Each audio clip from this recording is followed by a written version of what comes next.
The music from the club was still echoing in her voice when she shouted it. "If you don't like it, Meryl, divorce me." She was standing outside the Uber, one heel already broken, her eyeliner smudged like war paint. Her hair reeked of vodka and someone else's cologne. I was standing in the doorway in socks, holding her wedding ring in my hand. Not because she took it off, but because I'd found it on the bathroom floor next to an unopened pregnancy test. Yeah, that part comes later. 3 minutes before she got out of that Uber and screamed her ultimatum into the night, she had texted me a photo of herself at Midnight Thirst, that ridiculous new rooftop nightclub where half the city's divorces are conceived. She was wrapped around some guy with platinum hair and a tattoo of a crying baby on his neck. Her caption? "Relax, babe. It's just dancing." 3 minutes after she yelled at me to divorce her, she was pounding on the front door like her life depended on it. Because I didn't argue. I didn't text back. I didn't even stay. I just replied to her photo with one of my own. Not of me. Not of another woman. Just an open drawer. A very specific drawer. And the single item inside it that blew everything wide open. She thought she had secrets. But she didn't realize I had access. I didn't follow her. I didn't shout. I didn't even slam the door when I left. Just locked it quietly behind me and walked out into the night like a ghost who'd finally decided to stop haunting his own home. But inside, I was on fire. My ears were ringing with her words. "If you don't like it, divorce me." Not said in pain. Not said in desperation. Said like she was offering me an option on a dinner menu. Like my heartbreak was an inconvenience she couldn't be bothered to care about. She thought I was still the same guy who once cried because she left me on read during a lunch break. The guy who said sorry for raising my voice when I found lipstick on her scarf. The guy who forgave her accidental hotel reservation on Valentine's Day in another man's name. Because she swore it was just a glitch. Yeah, that was me. But tonight wasn't going to end like the others. Because what she didn't know was that I'd already started preparing for this, weeks ago. Quietly. Softly. The same way she had been lying. And the drawer in the photo? That was her drawer. The one she thought I never looked in. I knew she kept things in there.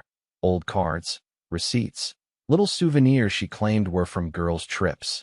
I had never touched it. Until last Thursday. That's when I found the burner phone. A cheap, off-brand device, turned off, tucked behind a travel candle and an expired gym pass. I charged it, waited, opened it, and I swear to you, I had to sit down. There were dozens of messages, photos, voice notes, all from one number. No name, just saved as X. Some messages made my stomach turn. Others made my hands shake. But I said nothing. I played dumb. I kissed her goodnight like nothing had changed. Because I needed time. And tonight, she gave it to me. She gave me everything. So when she sent me that photo from the club, laughing with X, same tattoo, same face from the burner phone selfies, I didn't scream. I just took a photo of the open drawer with the burner phone glowing inside. And I sent it with one caption. Oops. I didn't have to say anything else. 30 seconds later, I saw the message status turn to seen. 30 seconds after that, typing. Then nothing. Then the Uber notification popped up on the shared account. Drop off, home. ETA, 3 minutes. She was coming. Not for me. Not to talk. She was coming to erase. To cover up. To beg. And she had no idea what I'd already done with the contents of that phone. The moment I heard her car screech into the driveway, I stopped what I was doing and calmly zipped the small laptop case I'd been packing. I didn't rush. I didn't panic. I'd been preparing for this exact moment for 11 days. 11 days of smiling, cooking dinner, folding laundry, pretending to be the clueless doormat she'd trained me to be while quietly copying every file from that burner phone to a hidden cloud folder labeled Photoshop presets. She never once suspected it. She barely looked at me anymore. The front door flung open so hard it dented the wall. Kiera stood there with her heels in her hand and her mascara streaking down both cheeks. Her breathing was frantic, her eyes scanning the living room like she expected flames. I didn't say a word. I just sat there at the dining table, drinking tea like I was waiting for a guest to arrive. She saw the drawer still open, saw the phone sitting exactly where I left it, screen glowing with the last message thread still visible.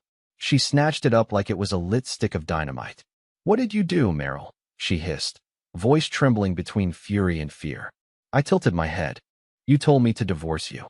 That was a joke. I was drunk. I didn't mean. She stopped herself, realizing how weak it sounded. Where's the phone sim? Where's the card? Tell me you didn't open it. I smiled, and that's when she knew. I don't think I've ever seen her afraid before. She always had the upper hand. Always controlled the tone, the timing, the truth. But not tonight. You think I just found it today? I asked softly. Kiera, I've had that thing backed up for over a week. You know what else I found? Screenshots of your little getaway last month. Guess who booked the hotel? It wasn't Dahlia. Her face went pale. She opened her mouth, but nothing came out. And here's the best part. I added, standing slowly, placing the teacup down. I didn't send anything to your mother. Not yet. Didn't email your job either. But that cloud folder? It's real. And it's shared. She lunged toward me, grabbing my arm, voice now full panic. Please, Meryl. Please. You don't understand. It wasn't like that. He was just, look, I made mistakes, okay? But if you love me, you won't ruin my life over one. One what? I snapped, finally breaking my calm. One night? 1 year? One burner phone? One man? One baby? Silence. That last word hit her like a slap. She stumbled back a step, lips parting in disbelief that I knew. But I did. I knew everything. She dropped the phone. And for the first time since this marriage began, I walked away, and she didn't follow. She didn't chase me. Not right away. I think she expected me to cool off like I always did, walk it off, overthink, then apologize for making her feel guilty. That's how our fights usually ended, with me folding and her rewriting the truth in real time. But not this time. This time, I didn't disappear to the couch or the guest room. I disappeared entirely. While she was still staring at that burner phone like it had detonated her entire life, I got into my car and drove straight to the only person who deserved to see what I'd uncovered, her sister, Janelle. Now before you assume I was being petty or dramatic, hear me out. Janelle wasn't just her sister. She was the maid of honor at our wedding, her childhood best friend, and the only person who ever pulled me aside and quietly asked, "Is Kiera treating you right?" I never answered. I was too embarrassed, too loyal, too afraid of how bad it actually was. But tonight, I wasn't afraid anymore. I showed up at her apartment around 1:30 a.m. Her eyes went wide when she saw me. No hello. Just, what happened? I handed her the flash drive. Open the folder called Oops, I said. She hesitated, then plugged it into her laptop. I watched her face change in real time. Confusion, shock, horror. She covered her mouth when she saw the video files. She asked me 3 times if the messages were real. She asked me once if I was okay. I wasn't, but I nodded anyway. Janelle didn't try to defend her sister. She didn't minimize it or ask me to stay quiet. Instead, she said something I didn't expect. You know she's been lying about the baby, too, right? I froze. What baby? Janelle leaned back slowly in her chair and sighed. She told me she had a miscarriage. But I saw her at the clinic. She wasn't alone. It wasn't your name she gave at check-in. The room spun. All those weird excuses. The stress headaches. The random mood swings. The night she cried for no reason and locked herself in the bathroom. It wasn't grief. It was guilt. I sat in stunned silence, trying to decide if I felt more broken or relieved. Because now I knew. This wasn't a bad night, or a rough patch. This was who she really was. The mask had slipped, and I wasn't putting it back on for her. I left Janelle's place with something better than revenge. I left with confirmation, with witnesses, and with a very specific plan. By the time Kiera started blowing up my phone with her frantic calls and crocodile texts, I was already sitting in a hotel room downtown, calmly rewriting the end of her story. By the time Kiera realized I was gone, really gone, the panic in her voice had shifted. Her first texts were defensive. You're overreacting. This isn't what you think. I was drunk. But as the hours passed, and I didn't reply, the messages turned frantic, then desperate, then terrifyingly manipulative. You're scaring me, Meryl. Please just talk to me. I'm worried about you. Please come home. We can fix this. Do not go to HR. I swear to God if you ruin my job. And there it was. That little crack. Proof that she finally understood what I'd been holding all along. She had always thought I was too weak to walk away. She built her lies on that foundation. But I wasn't weak. I was just waiting.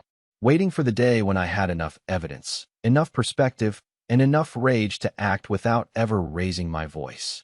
I checked into the Marwood Hotel, the one with the secure business lounge and printers that don't ask questions. I opened the email drafts I'd been building. Subject lines like urgent concern, anonymous submission, and documentation of inappropriate conduct. Everything backed by screenshots, dates, times. Her office affairs weren't just emotional betrayals, they crossed lines. HR violations, conflicts of interest, company property involved. And her boss? Married. With kids. She had made herself the main character of her own soap opera. I was just sending in the script. But before I hit send, I took one final step. I messaged the one person Kiera feared more than losing her job. Her mother. Kiera always painted herself as the golden daughter. Successful. Married. Stable. She crafted that image like a brand. Her mother, a retired judge, once told me at Christmas dinner, "I'm so glad Kiera found someone like you.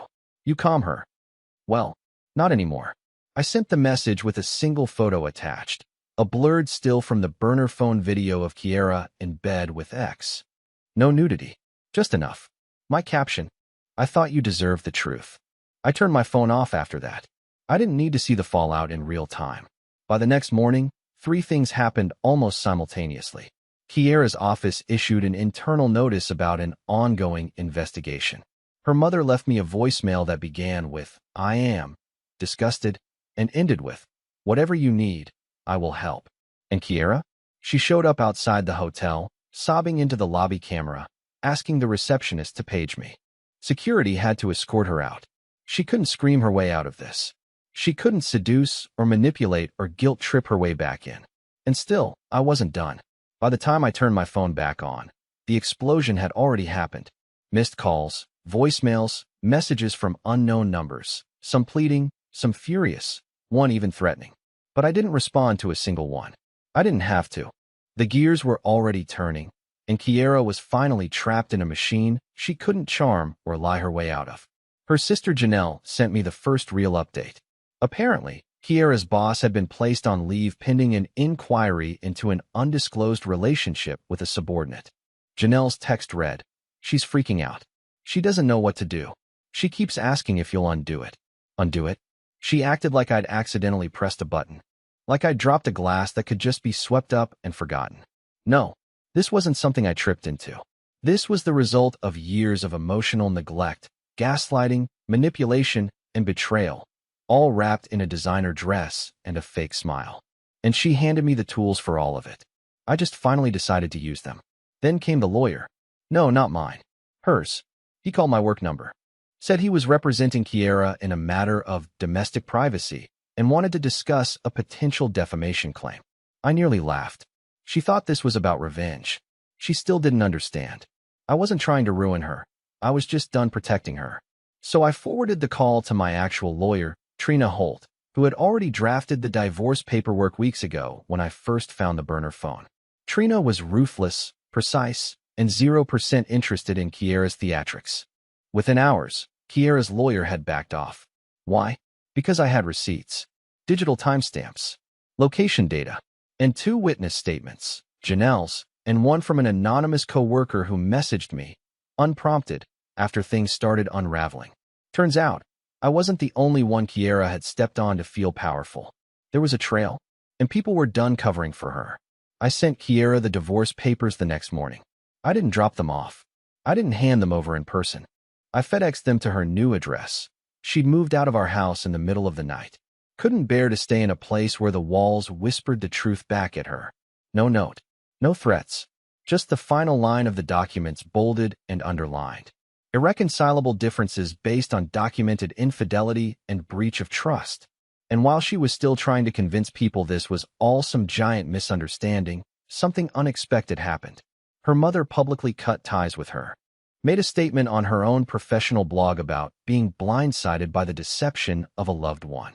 It went viral in her legal circles. Apparently, even judges don't like liars, especially when they're their own daughters. Kiera was being erased from her own carefully curated narrative. And still, she kept trying to reach me. I knew she wasn't sorry. Not really. She just couldn't handle losing control. But she was about to lose something bigger than control. You'd think by now, after the job suspension, the family fallout, and being served divorce papers, she'd understand that the performance was over. But no, Kiera doubled down. She started posting on social media like nothing happened. Inspirational quotes, old vacation throwbacks, even a photo of her holding a cup of coffee with the caption, "Healing, not hating." It was like watching someone try to decorate a house while it burned down. And then, she did something that nearly made me laugh out loud. She tagged me on a post that read, "Some men break under pressure. Others just weren't strong enough to begin with." A passive-aggressive jab wrapped in faux empowerment. Her usual playbook: turn herself into the victim and paint me as the weak, unstable husband who couldn't handle a strong woman. So I decided, for the first time, to break my silence publicly. No rage, no threats, just facts. I created a clean, neutral blog post, anonymous, of course, detailing exactly what had happened. Dates, receipts, screenshots, all redacted for privacy, of course, YouTube safe. I blurred faces, hid names, but told the story from start to finish. No exaggeration, just the truth. And I didn't promote it. I didn't link it anywhere. I sent it to one person. Just one. A former co-worker of Kiera's, someone she had thrown under the bus during a department reshuffle last year. Someone with a massive LinkedIn following and a long memory. That person reposted the blog with the caption, "So, turns out karma," writes in full paragraphs. It blew up. Quietly at first. But people talk. People connect dots. And it didn't take long before someone cross-referenced the tattoos mentioned in the story with a certain HR suspended executive. Kiera called me from a new number at 2:17 a.m. I didn't answer. She texted, "What the hell did you do?" I responded with one line, "Nothing you didn't already do to yourself." The fallout was instant. Her ex, the guy from the burner phone, deleted his accounts. His wife posted a cryptic story about trust being harder to rebuild than it is to destroy. His kids? Apparently they saw everything. Someone sent me a screenshot of a family member publicly commenting, "Disgusted. Don't contact us again." And Kiera? She finally stopped posting. But not before she sent me one last email. Not an apology. Not even an admission. Just a single sentence. "I didn't think you had it in you." She was right. Neither did I. But here's the thing. Betrayal doesn't just change the relationship. It changes the betrayed. It sharpens something dull. It turns a whimper into a weapon. And Kiera? She taught me that. By trying to destroy me, she helped me rebuild myself. Without her, after that last email, she went quiet. No more late-night calls. No more fake apologies. No more twisted justifications wrapped in pity. Just silence. And for the first time in years, I realized how peaceful silence could be when it wasn't being used against me. I stayed in that hotel for another week. Not because I needed to hide, but because I needed space to remember who I was without her. I started waking up early. I went for walks without checking my phone every 10 seconds. I called my brother in Oregon, someone I hadn't really spoken to since our wedding, and told him everything. We laughed. Not bitterly, just with the kind of clarity that comes when you finally stop lying to yourself. Eventually, I went back to the house. Not to stay, just to pack what mattered. There wasn't much. Some clothes. A few books. My grandfather's watch. I left her the furniture, the paintings, even the coffee machine she once swore she couldn't live without. Let her sit in the silence she created. Let her stare at the walls she once decorated with her curated little lies. I signed the divorce papers. No contest. She didn't fight it. I think she knew by then that I was done playing the version of me she thought she could break whenever it suited her. I moved into a small apartment above a bookstore. The owner is this older guy named Wes who gives me free coffee in exchange for tech help. I work remotely now, freelance mostly. Less stress. More peace. I even started journaling again, something I used to do before I got married and forgot what my own voice sounded like. A few weeks ago, I met someone new. And no, this isn't some cheesy "she saved me" ending. I saved myself. But she's kind. She listens. She doesn't flinch when I talk about what I've been through. And she never once made me feel like I needed to be anyone but who I really am. I don't check her phone. I don't need to. And I don't feel small when I'm with her. I feel seen. Kiera is just a chapter now. One that taught me a lesson I'll never forget. That loving someone doesn't mean tolerating their destruction of you. That being the nice guy doesn't mean you have to be the quiet one. And that sometimes the strongest thing you can do is walk away with your dignity, while they stand frozen in the ruins of what they thought they controlled. To anyone out there being made to feel like you're too sensitive, too jealous, too small to matter. Listen to me. You're not. You're just waiting to remember how powerful you really are.